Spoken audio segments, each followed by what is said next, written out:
Caroline, will you lead the stretches for me, please? I'm going to drop these cones. Thank you. I'm Coach Jennifer McHugh. We are at Reagan High School for a little bit of practice for our regional qualifiers. Today we have a little bit of fine tuning for our quarter milers and our sprinters. Our hurdlers came in this morning, and our high jumpers and triple and long jumpers have some work tomorrow morning. Today the sprinters will be working just a little bit of race rhythm, just keeping things fresh. I mean, the work is done at this point, right? So we have a 150 with pretty much full recovery, and then a 120. And then our quarter milers have a similar type of workout with a 200 and a 150. For their warm-up routine, we start with wake-up drills and just working through the progression of getting everything activated. Following that, they'll just do dynamic warm-up, some simple stretching drills, and follow it with some progression of build-ups and some different things that we've added in, some show times and squatty run and those types of things that are kind of unique to our program. And then we kind of finish off with isometrics. Typically by then, they're ready to go ahead and get on the track and run fast.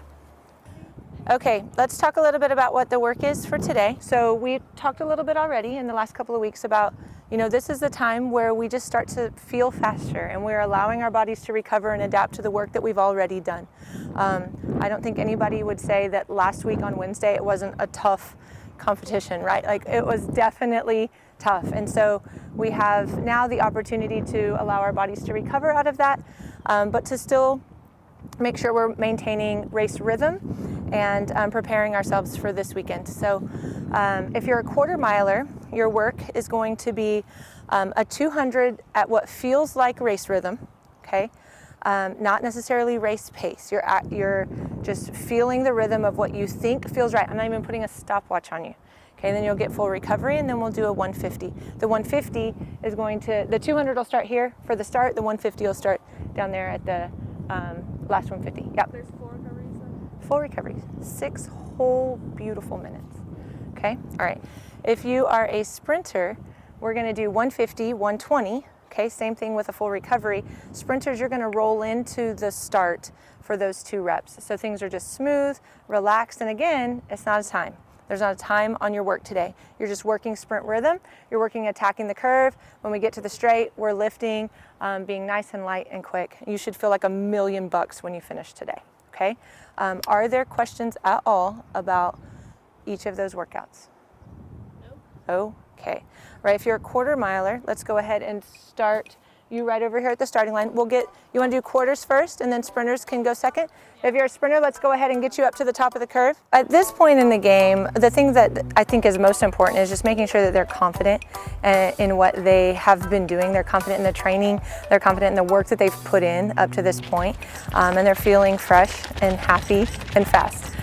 They have been progressively running faster and faster, so I think they're feeling really good about what they are doing, and now it's just, okay, let's keep it fresh, let's keep it fine-tuned, and then let's mentally feel like we can go into this weekend being ready to be just a little bit better than we were the last time we were on the track. The small things like breathing, foot strike, I think it's critically important just to understand what you're running and how to pace a race, and to know what percentage you're running at, so to understand when you finish a race, if you finish and you're like, dang, I didn't do as good as I should have, or I didn't run as hard as I could have. It helps you mentally prepare for that and understand your body. And basically what we run reflects on how we're eating, how we're taking care of our body, if we're sleeping, and those little things that make a huge impact. One goal that I can think of is executing it better than the week before. So not essentially time, but effort. If I finished a race and I felt like that's the best that I could give, then I walk out knowing that I accomplished something that race or that day.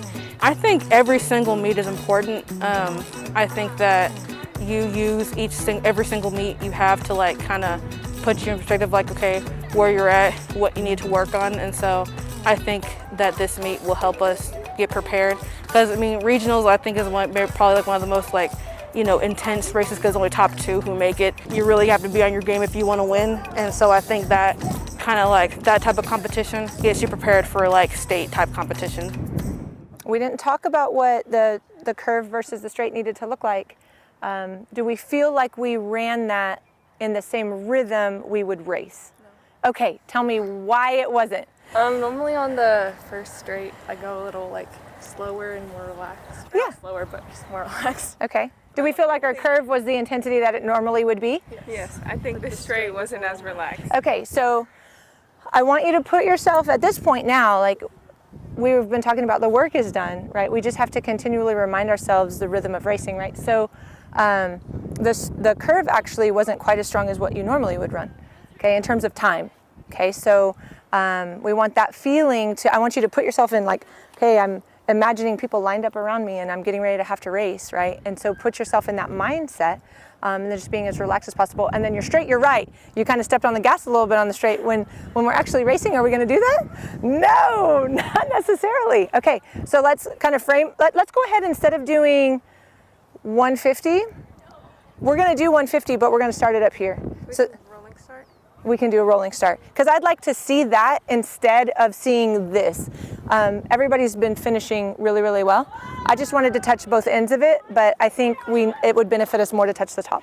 Okay? All right, so we're gonna start up there too. Texas State Meet is rewarding yet difficult. I think to get there is so hard, and it's a great accomplishment to get there, and starting off with that and then building up on trying to get a medal. Like my freshman year we got to state, my sophomore year we got to state, and this year it's like we're trying to build on top of that. Each year we've gotten better, so just understanding that first it's a privilege to get there because the competition is so hard. To be one of the best in the state, especially in Texas, is great. It's amazing. So this year our goal is kind of to medal there and just to get a little bit closer to that big long-term goal that we've been running so hard and working so hard to accomplish for 4 years now. And I tell the girls, like, let me hold the outcome goals, right? Let me think about trying to advance to the state meet. Let me think about where we're seated in terms of being able to accomplish this or that on that level, and you focus on what your role is in this particular event at this time. We really do talk about just execution and trying to extract the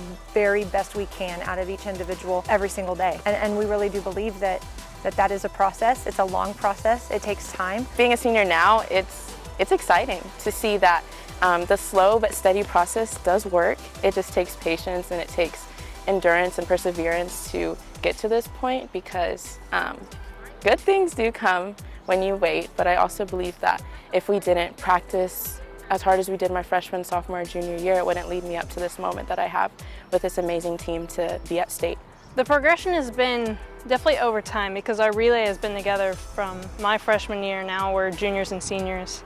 It's very nice us all being together this long, because I mean our relay, all of our handoffs have been building up through the years, because our first years it wasn't best. Now they're good. Chemistry is very good between all of us. Their chemistry is incredible. So they definitely have had the privilege of being able to run together for multiple seasons in a row, and that's definitely showing right now. It's definitely a big part of the success, because I love our team and it's such a team atmosphere, and we always try to like give each other credit, not focus on ourselves a lot. And it's going to be sad with all of our seniors, because our seniors big impact on our team, but I'm just very proud of our team this year. I definitely can say this is the best team I've been on ever in my life, and I can't wait to just build on that. I'm just really proud of the stuff I've been able to accomplish this year and the stuff that my teammates have been able to accomplish.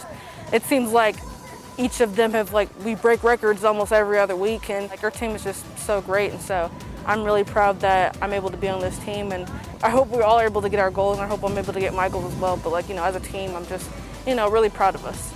We talk a lot about the idea that pressure is a privilege, and whether we succeed or we fail, when we face that pressure, there's the idea of what is on the other side of that, and either way that can be a positive thing. And so our team definitely just embraces the idea of having an expectation, having a standard, and being okay with things being a little tense sometimes. And then I think that also helps them to be able to navigate that high level of competition as well.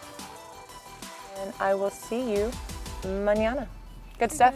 Get out of here, girlies.